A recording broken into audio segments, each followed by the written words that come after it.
Well, welcome everybody. People might keep filtering in here, but really glad that you're joining us today for this webinar on a beginner's guide to transitioning to certified organic. This is co-hosted by the Center for Crop Diversification at UK and the Organic Association of Kentucky. Usually, I think the part that I'm about to do, we wait until the end, but before we get started with the presentation, I just want to highlight a couple of the different partners that are available in the region to support you, whether you're certified organic, whether you're just starting a farm business, or interested in developing some kind of agricultural product. And so I'm going to share my screen here for just a second and go to the Center for Crop Diversification website. That's www.uky.edu/ccd. And on that page, just here under the What's New section, this Organic Resources tab, if you click there, it'll take you to this page. And I namely just want to mention the CCD and Oak are hosting this webinar, but there's also a number of other resources available in the region. Specifically, I want to highlight these other partners. These are folks that we work with on a regular basis, and they're able to support you, not necessarily in organic transition specifically, but a lot of the needs that you might have as you're considering certified organic. It might be some business planning questions, record keeping questions, things along those lines. So really take a look at this. I'll send you a link. If you registered, I'll email you a link to this, and we can post it in the chat section as well. There's also some events coming up this spring and early winter. One of those is the Organic Association of Kentucky's annual conference, but there's details here on a number of different opportunities that you might be interested in. And last but not least, before we actually get started with the content, we just want to say thank you very much to the Specialty Crop Block Grant Program. And without their funding, a lot of the resources we offer through the CCD wouldn't be possible, including this webinar. So thanks very much to our partners at KDA and the Specialty Crop Block Grant for their support. We really, really appreciate it. Brooke, if you want to steal that screen share back from me. So the person who's going to kick it off is going to be Brooke Gentile. She's the Executive Director of the Organic Association of Kentucky. And she has prepared a presentation here.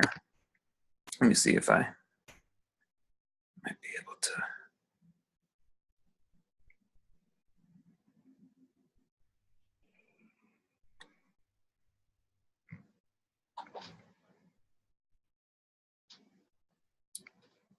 You might be muted, Brooke.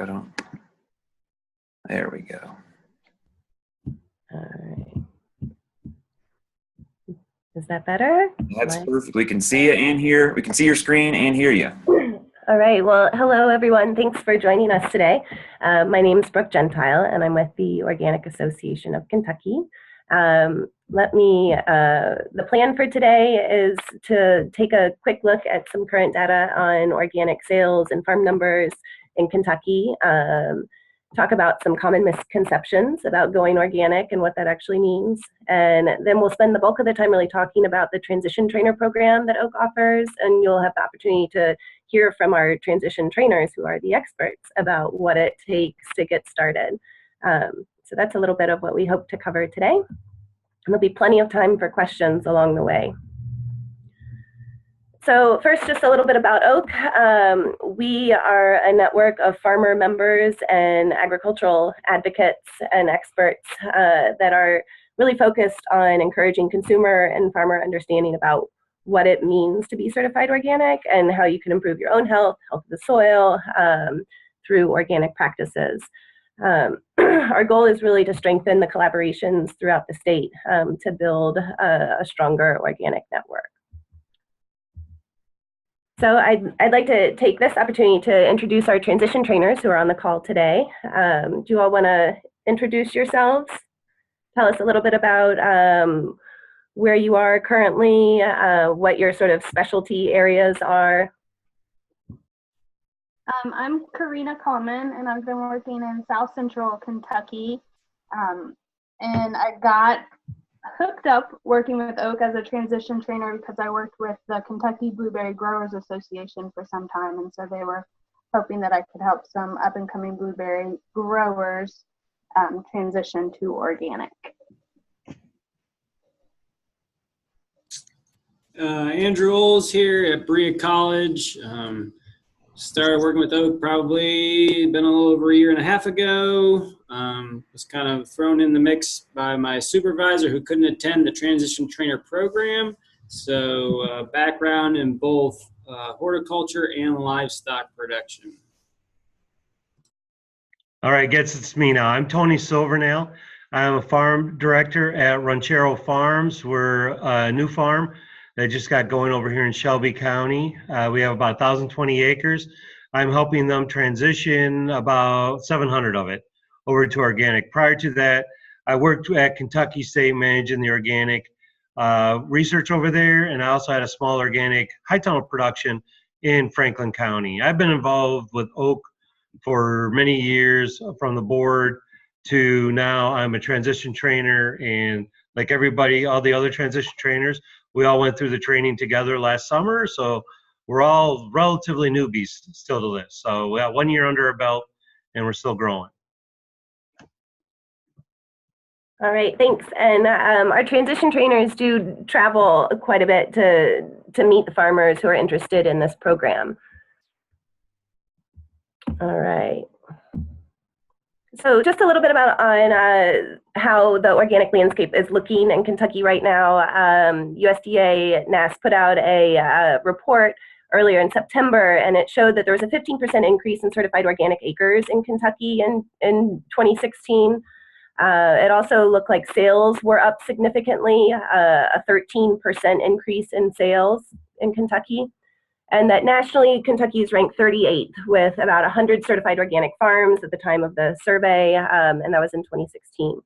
So the big takeaway here is that there's been a lot of recent growth in organic sales and the number of farms that are certified organic in Kentucky. And this is an important takeaway from that study. A quick snapshot on what the sales look like in Kentucky. You'll see that milk is number 1, and it moves on with vegetables, eggs, tobacco, and corn. Another big takeaway from this study is that the average sales were up on average for each farm in 2016 as well. So that's something to consider when thinking about your sort of on-farm finances and economics. All right.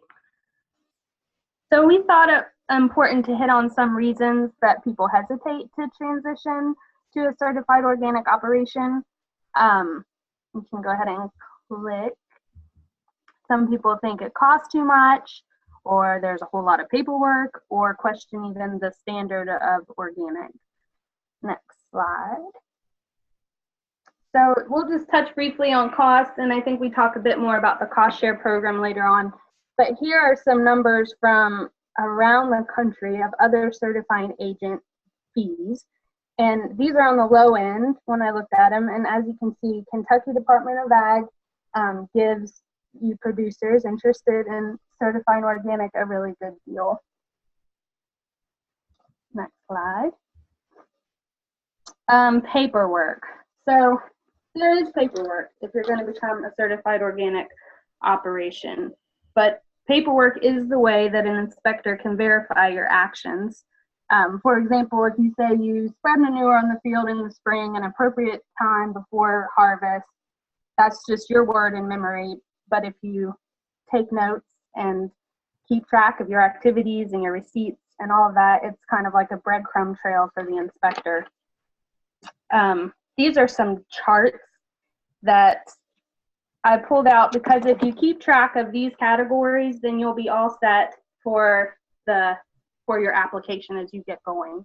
You want to keep track of what you're putting on your soil, what kind of seeds you're using, any transplants you might be planting and when you're planting them, anything you do for pest management, your water quality, what you harvest, and that's so that they can make sure you're not trying to slip in some conventional product under the organic label. And then the last one on there, I think if you click one more time, is equipment cleaning. And that's if you're borrowing equipment from your neighbor or something and they're a conventional grower, that you're not having any cross-contamination in your field.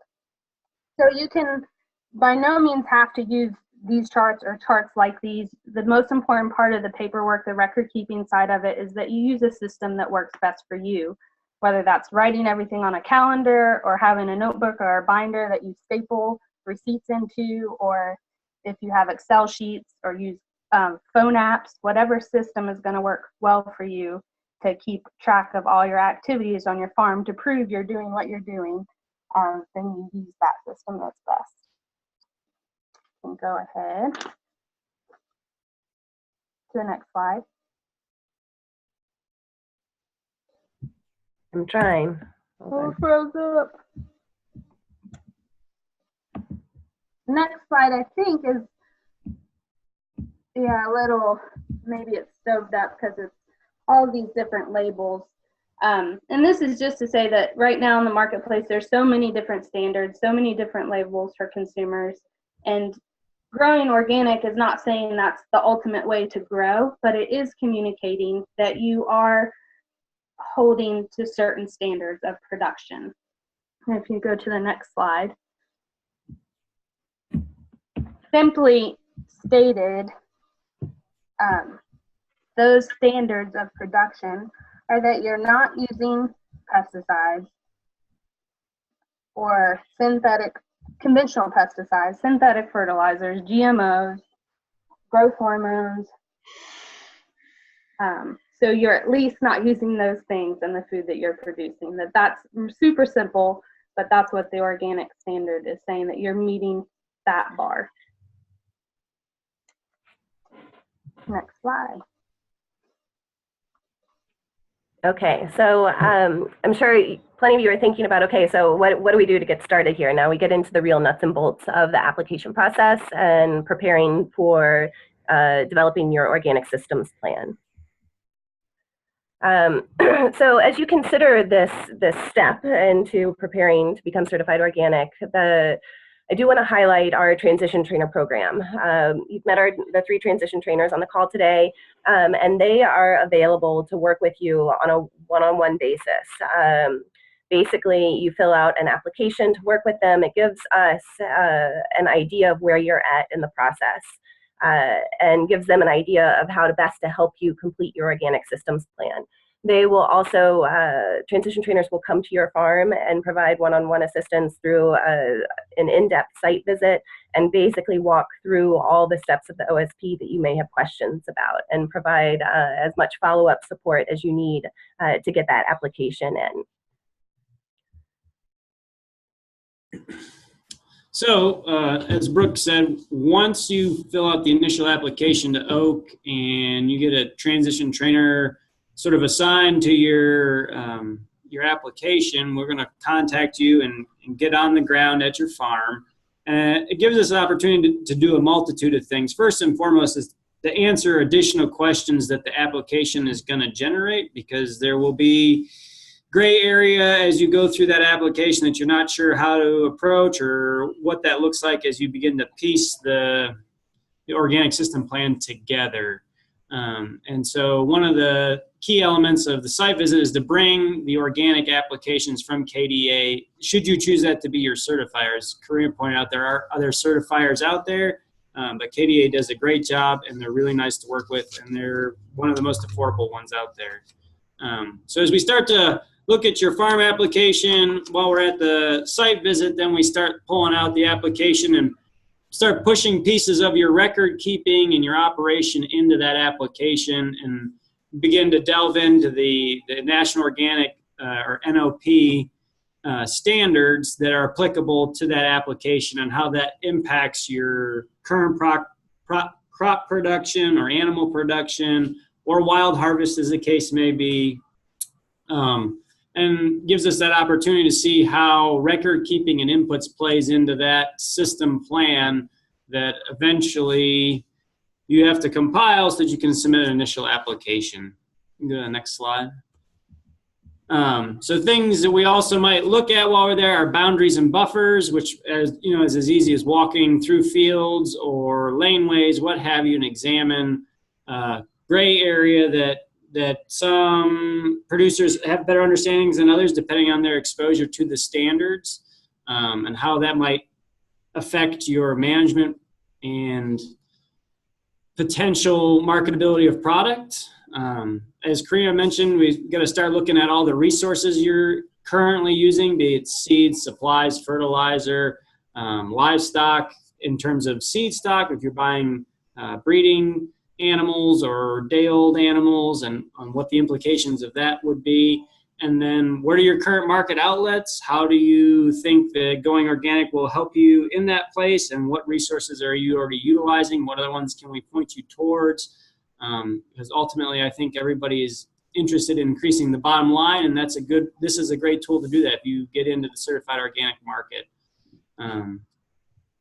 So this is our launch pad to help you get into the OSP organic system plan and start filling out applications depending on what scope of production you're interested in for KDA, so that they could come and certify you.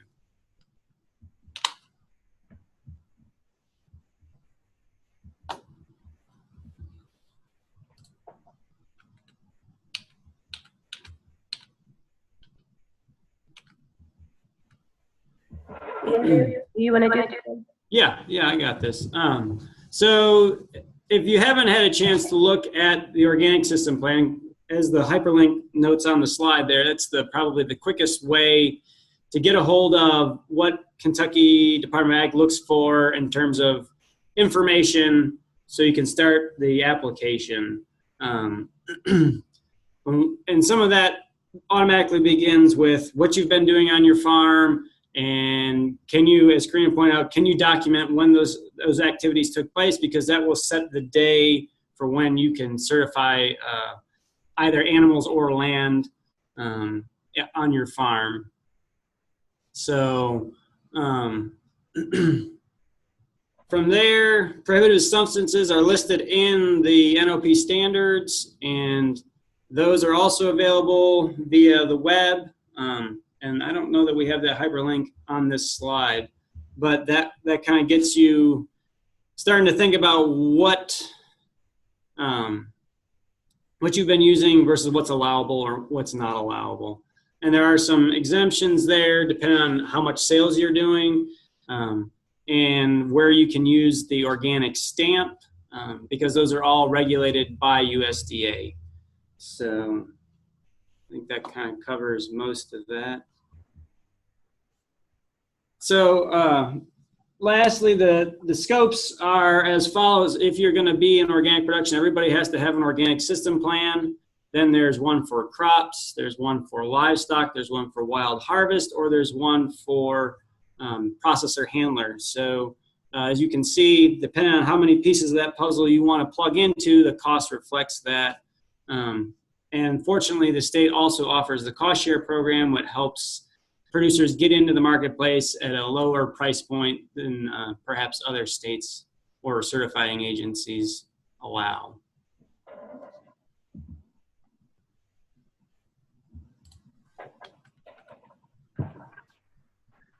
Is this me now, Brooke? Yeah, Tony, take it away.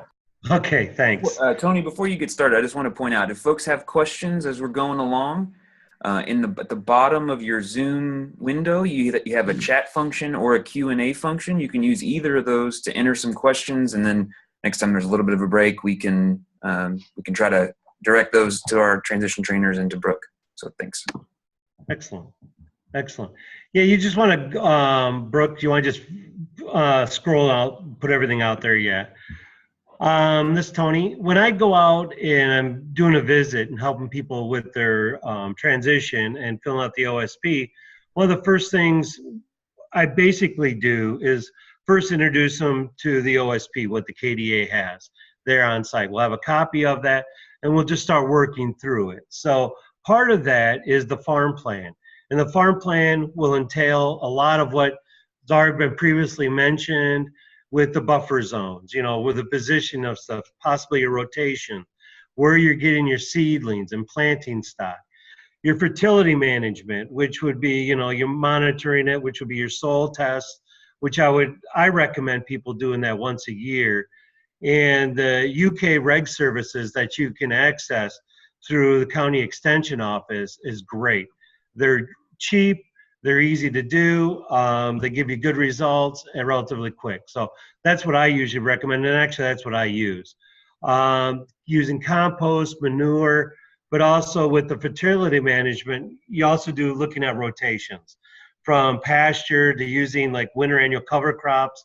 One of the things that we're doing right now is planting a lot of rye veg that we will till in, and that'll be our nitrogen source and other nutrient sourcing for some of our hemp that we'll be doing next year, and also a lot of our veggies, you know.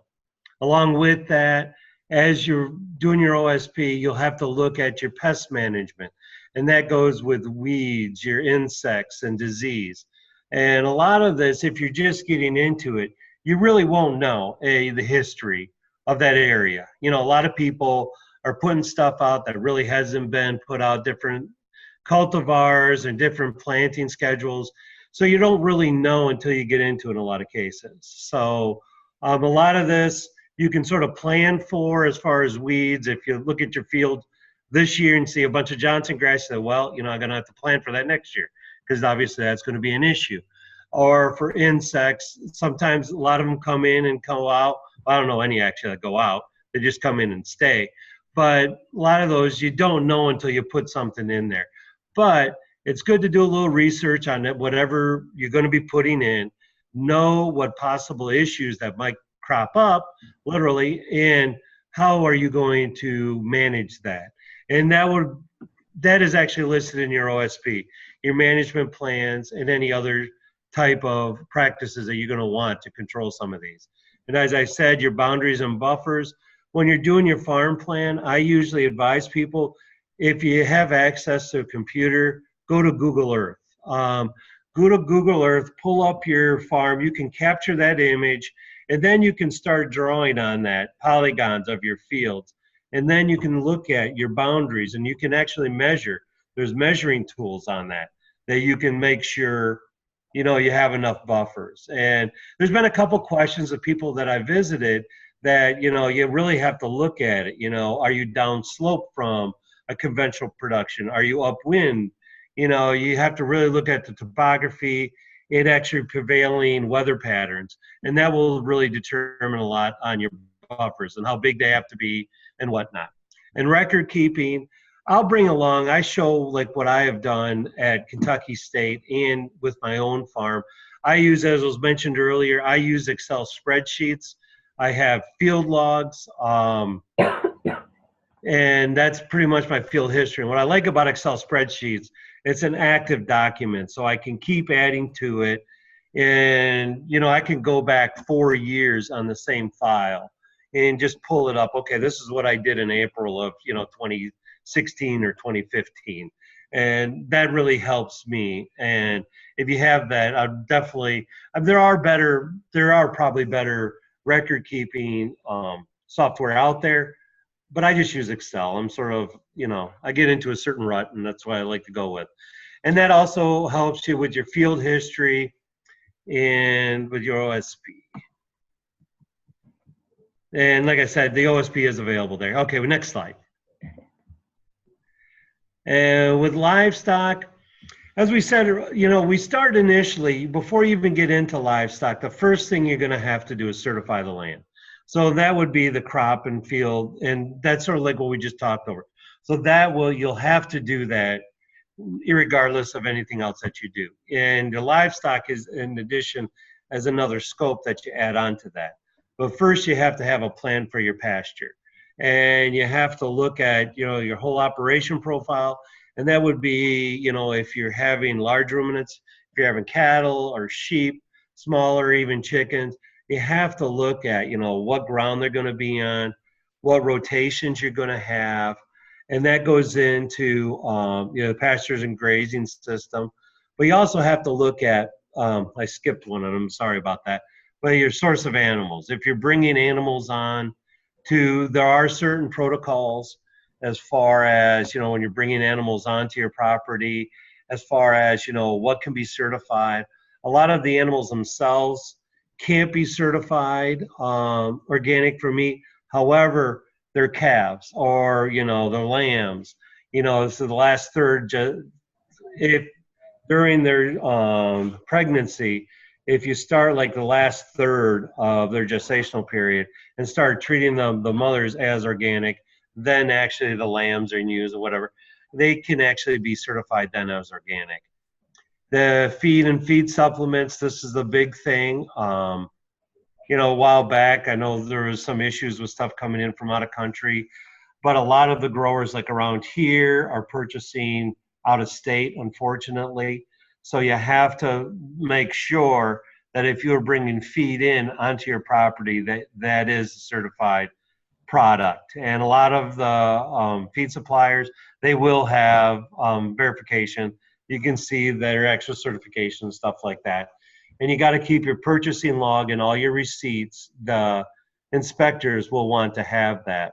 Water and housing, there's specific requirements within the OSP that you'll have to follow. That same with health management, manure management, the handling identification.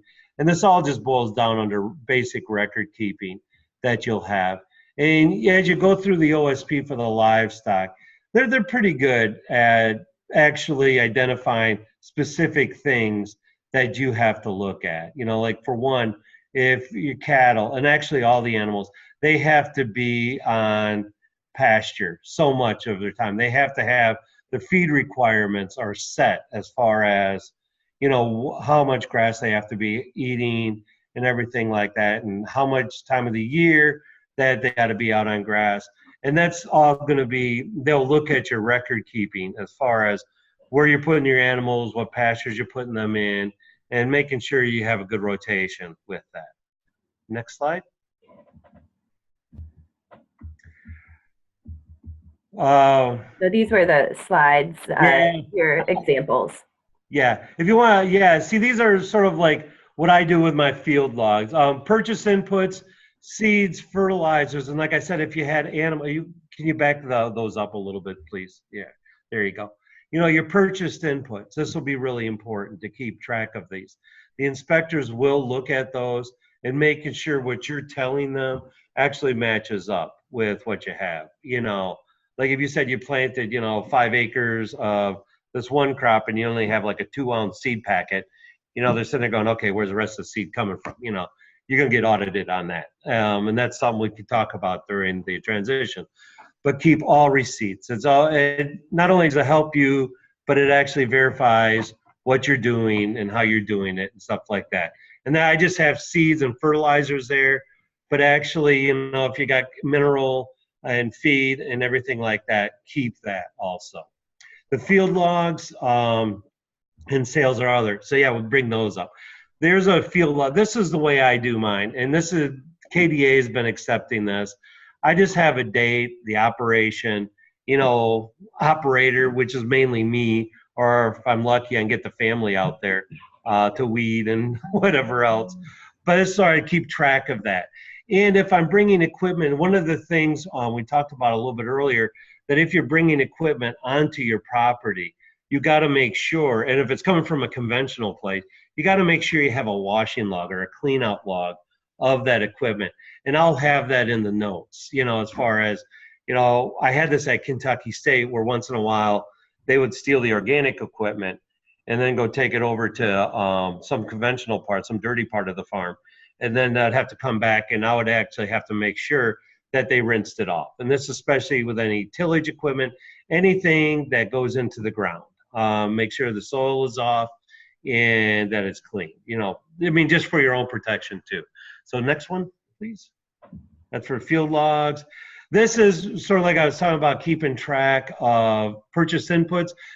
I have a separate Excel file that I use for my seeds and seed treatments. And this is, like I said, this is an active document. I only have, when I turn in my OSP, and that's what I advise people, like only have the seeds, you know, in this that you have in your refrigerator or storage locker or whatever. And I break it up by families and I have the supplier. And you'll see it's not sort of past organic there. There is a rule within the NOP, the National Organic Program, that allows you that if you cannot source a commercial size that you need of a specific seed, you can actually purchase an untreated, non-GMO conventional seed. You know, like if I wanted, like here, Swiss chard, ruby Swiss chard, if I wasn't able to find that anywhere and I needed 50 pounds of that, you know, and I couldn't get it at high mowing, I'd have to verify with 3 known organic seed sources. And I put that in like the next file. That's where I try to. And KDA has always accepted that. So it says like a reasonable attempt. And for KDA, a reasonable attempt is like looking at 3 different seed sources that traditionally carry organic products. I think I have one more here too. Tony, before you move on, actually, we have a question that came in along those lines. And I think it's a two-part question, one of which I think you just addressed. But it says, I'm going to read it exactly. Can I use non-fumigated seeds during transition period, or must they be organic during this period if available? I think he means like a seed treatment, a fungicidal seed treatment of some sort. No. So the one question you just addressed, but the other one is the transition, are the rules for the transitional period any different from when you will be certified? No, the transition, I'm sorry, sort of make assumptions here when we're talking, but the transition period, once you start that transition period, once you pick a date, from that date on, it's organic. While your production practices are organic, even though you're not certified. Like if yesterday I used like a regular 10-10-10 fertilizer, you know, and I'd like next week I was going to start the day in which you start, the day after the last conventional application is when you have to start treating then everything as organic. And that's a 36-month period that to transition something, you'll have to treat it as organic, grow it as organic, but you can't classify it as organic until you actually get certified. So that'd be the one question. As far as the fungicide is concerned, I don't know of any, maybe Andrew or Corinne could talk to this. I don't know of any organic fungicides that are available. So I would say no right off. But you can use conventional seed that is untreated.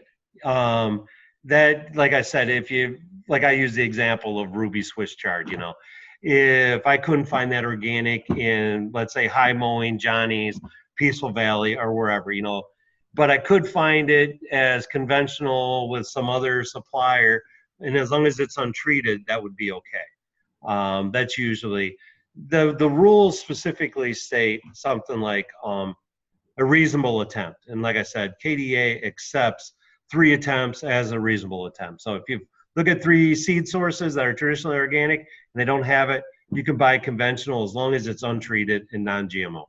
So, and here's another thing that I keep track of too, just for my own sake. I have like my sales and sort of like what for each invoice that I run, or I actually have individual sales to restaurants and everything like that. I just keep track of it. I mean, KDA, you got to keep track of your sales, and this is one of the way I do it. I break it down. You don't really need to get this specific, I don't believe. I do it just to help me future plan, to find out sort of like, okay, well, this is growing better, or this is selling better, so maybe I grow more of that next year. So that's sort of how I do it as far as keeping track of my sales. I also have like QuickBooks that I can pull everything out of that also too. So, and next. So this sort of brings us towards the end of our content. I just want to say again that Oak is here as a resource with the Transition Trainer Program. And excuse me, our contact information is here. If you go to our website, you can send me a quick email and we'll get you hooked up with a transition trainer and we can get the process started. Also, we have some resources here, some of which were similar to what Brett shared with you earlier through the CCD website. And this PowerPoint is available to you after the webinar, so please use it as a resource. A lot of these are websites that we referenced during the talk today. And lastly, we do have an annual conference. So Oak is made up of over 350 members, the majority of whom are farmers. And our annual conference is this spring on March 2nd and 3rd here in Lexington. And in the past, it's moved around the state. So it's back in Lexington for the first time in a while. And we offer over 30 different educational sessions, 4 larger, longer plenary sessions. And it's just the best of what's happening here in Kentucky. And we also bring in some outside speakers. We have different tracks on everything from forage, livestock, dairy, diversified vegetable production, the urban homestead. And so there's certainly something for everyone at the conference. And Oak also offers field days throughout the year. We don't have any more for 2017, but we are developing an expanded list of field day offerings for 2018. That'll be available at the beginning of the year. So be sure to check out our website for updates on that. So we are available to field any questions you may have.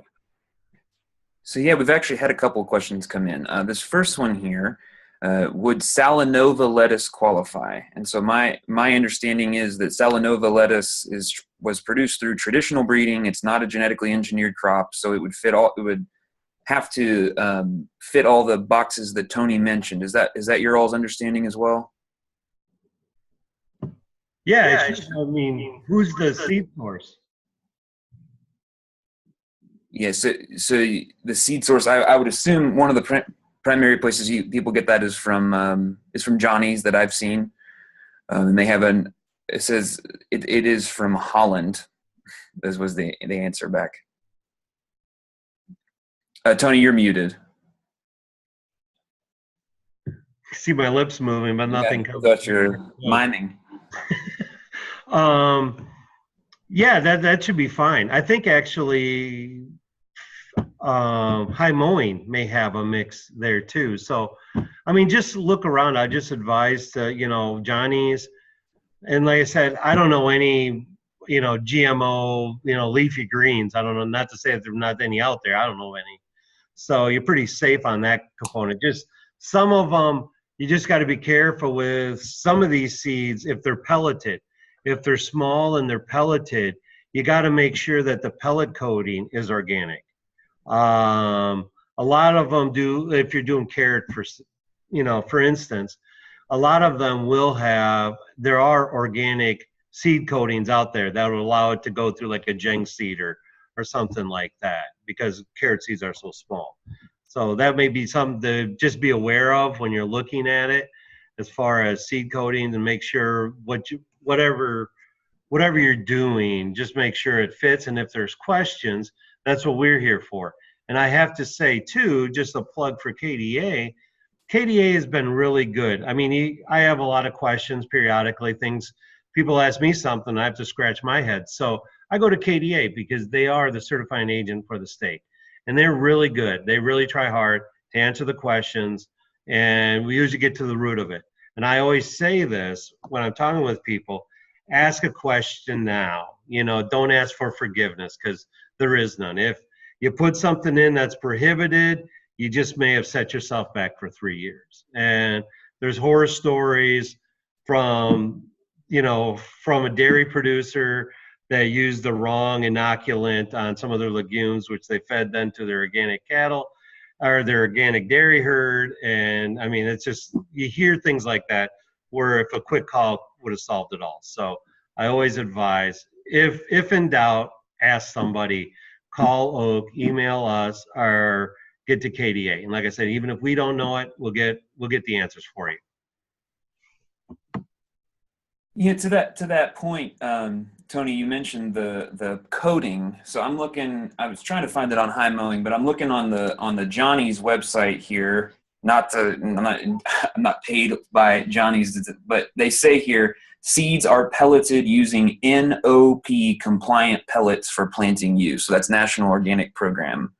And it says here, conventional seed with NOP compliant pelleting. So I'm guessing there is not a lot of certified organic seed on the market.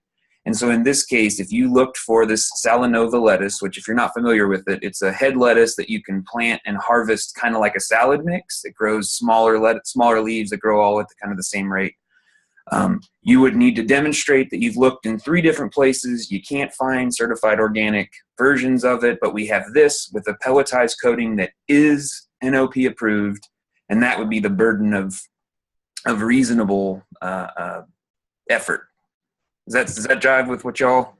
Yeah, I mean, I would say yes. I mean, wouldn't you say, Andrew and Corinne? I mean, that would work with me. Yeah, I agree. I mean, they're not unreasonable. So, No. Another question here. Sorry. Do you do anything with the USDA in their conservation plan supporting organic transition?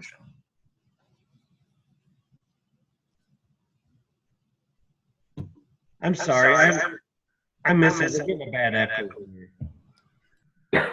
1 second here.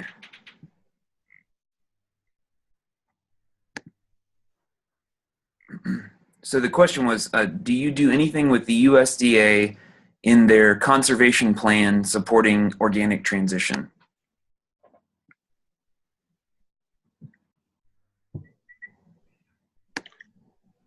Yeah, I got one of the things that they sort of dinged me on actually at my farm was the fact that I didn't have a conservation plan as far as native plantings. I mean, I had high tunnels and that was it. So I had to start putting in some other like or surrounding as far as to bring in native species. And then that only helps. I mean, for me, because it was actually doing a little bit better job bringing in beneficial insects and everything like that, if that was the question.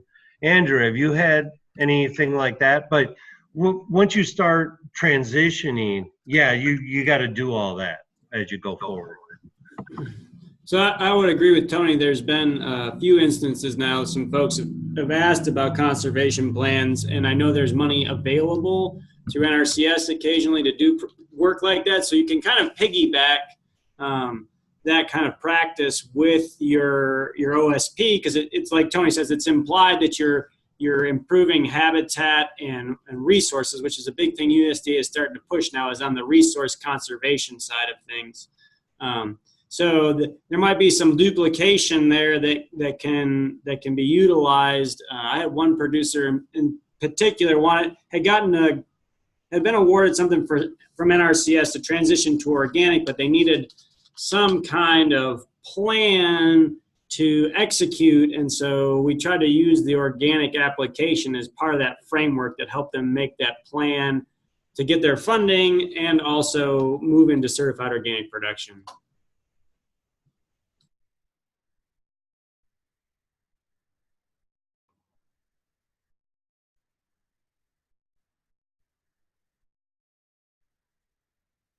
So we have a little correction here, I guess. You're saying, question and comment, you're saying that you must look for seed from an organic seed distributor that is not specified in the use of the NOP regs directly related to procurement of seeds. And I think, yeah, so the places where you would typically look are the ones that are maybe known for carrying organic seed, but they don't necessarily they are not an organic seed distributor. The company itself is not, I don't know what that would even mean, certified organic.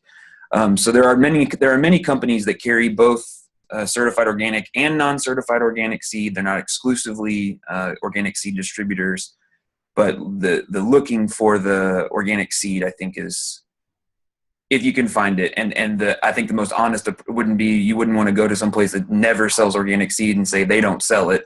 And more honest would be to go places that maybe are more known for distributing that. But yeah, so thank you for that. It could also be your local feed and seed. Yeah, okay, so. Can I speak to that for just a second? Right. Sure. The wording in NOP is if the organic seed is not commercially available, then you could use conventional untreated seed. And so that's where certifying agents define kind of that idea of commercially available differently. And KDA has kind of set on the rule of thumb, if you can show 3 sources that don't have it organically, then they would consider it commercially unavailable to you, and then you would be allowed to use that conventional untreated seed. Awesome. But there's also a quantity component to that, because if I'm looking at buying, vetch, and, if I'm planting 50 acres of hairy vetch, and yeah, I can buy like a couple small bags of it. This happened to me this fall. I'm planting 50 acres of hairy vetch and rye, so I needed quite a substantial amount of vetch. Well, a lot of the places I usually went to, like Welter's and other places like that, didn't have enough. So I ended up having to go with Albert Lee Seed.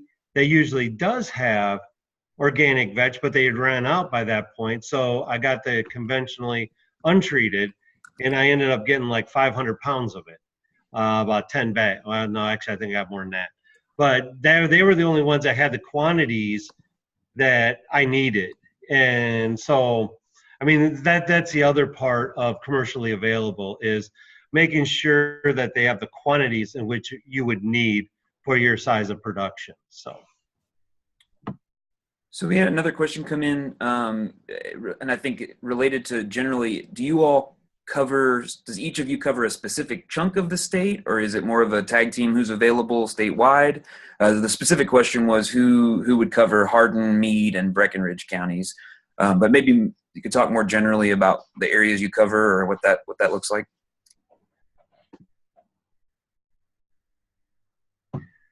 Well, I'll start it out. I mean, I've covered all areas. I mean, central Kentucky is supposed to be my area, but it's sort of like, if other people are busy and it just doesn't work out, I'm more than happy to range out. I mean, my job has changed a little bit, so I'm somewhat a little bit more restricted than I was a year ago.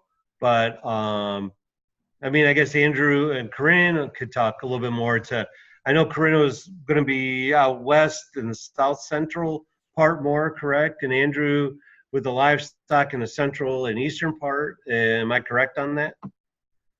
Yeah, that's kind of been where I've been at so far. I've done a few around the edge of the bluegrass scene. I'm in Berea. I kind of hit the knobs of going into Estill County. So likely I'm probably geographically the closest person to head that direction. Maybe, I don't know.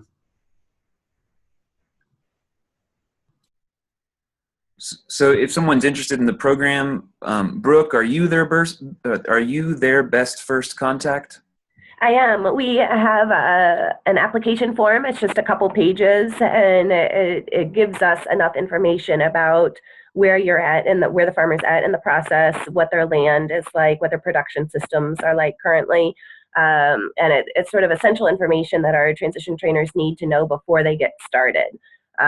They'll look that over and then give the farmer a call to set up a time for that initial site visit, which normally takes a few hours. So that's the process starts with me. My email is there, and I can send you an application to get started.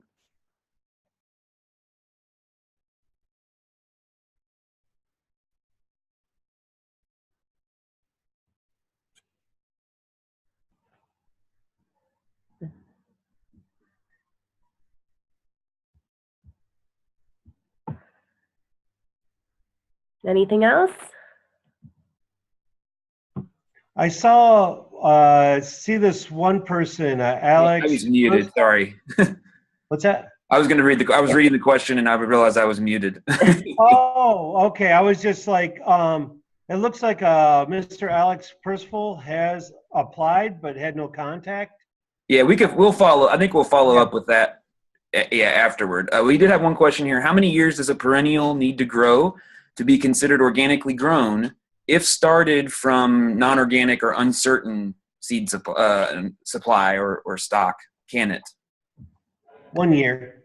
As long as it's during that 1 year period, if you're taking like rootstock from like raspberries or something, there's 1 year period in which if you're planting it in organic ground, you got to treat it as organic for 1 year, and then the next season it will be organic, so.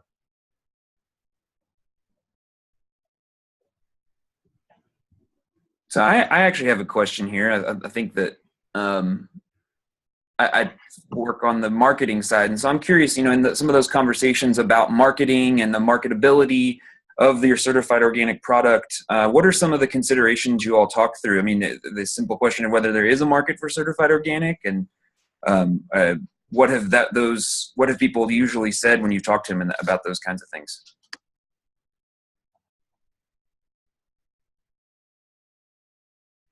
I guess I'll lead maybe a little bit in terms of livestock.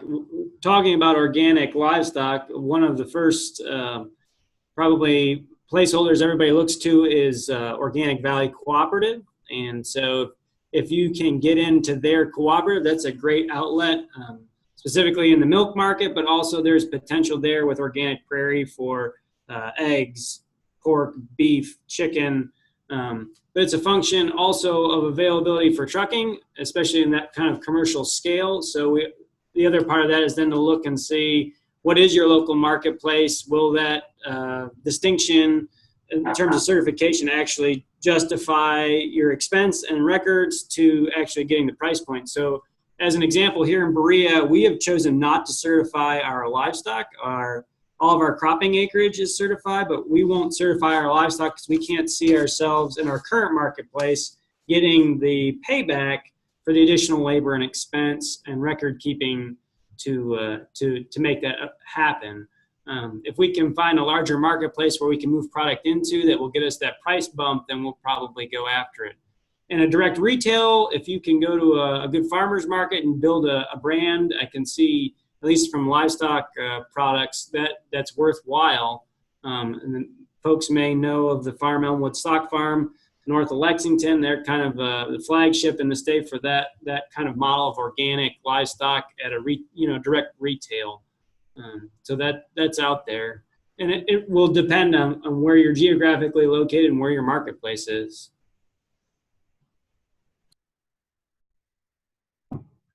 I'd add a little bit too.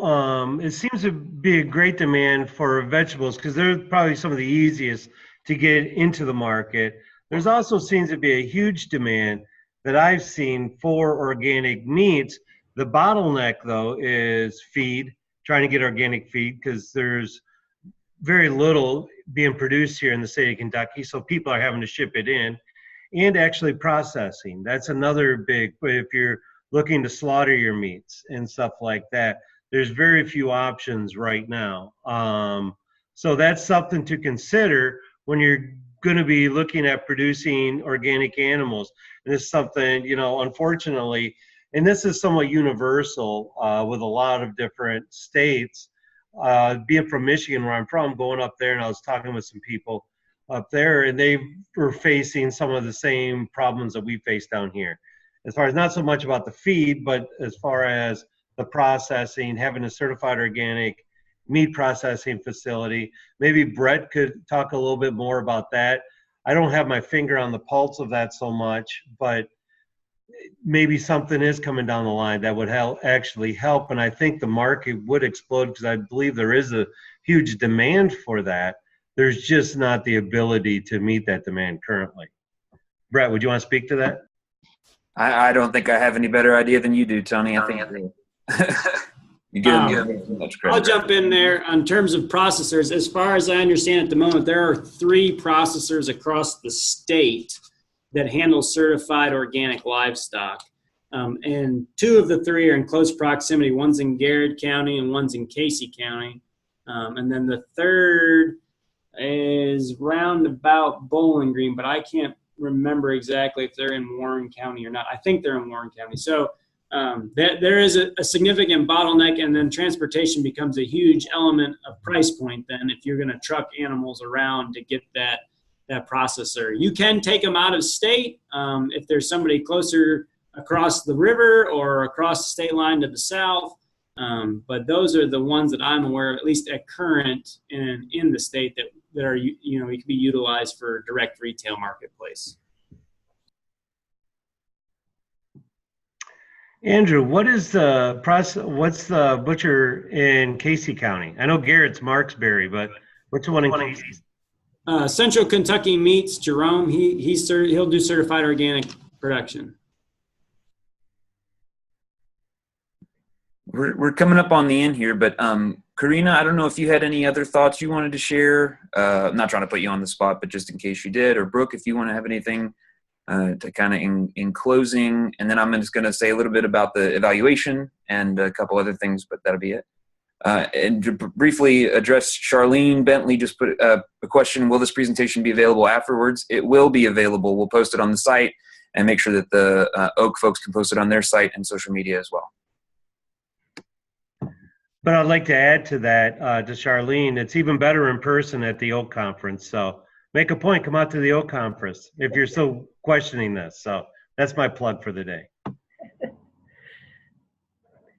I don't have anything to add. Thank you all for joining us today.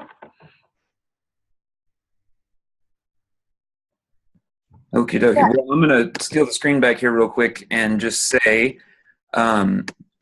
if you haven't already, I would really encourage you to go to Facebook and I would love it if you like the Center for Crop Diversification's Facebook page, but also the Organic Association of Kentucky. Just Organic Association of Kentucky, just search it and click it there. And it's a good way to keep in touch with all of us because we are very active on social media as a group.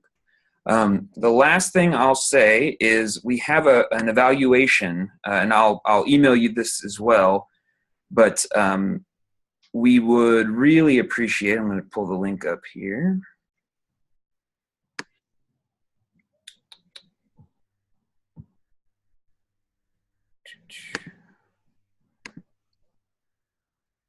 It's in the link bar here on the right-hand side or at the top, depending on where you are.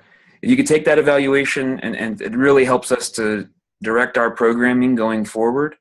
Again, the CCD website, we have a list of the different links, including Oak and the transition trainer contact information and all that, and that's available there. With that, I just say thanks a lot to Oak for all of your work in preparing this and all your work in supporting producers across the state. We really enjoyed having you, and for those of you who indicated that you want to be followed, that you would like to have a follow-up from a transition trainer, I'm going to pass that information along to them, and we will get you all sorted out. So thanks, everybody, and have a great rest of your Thursday.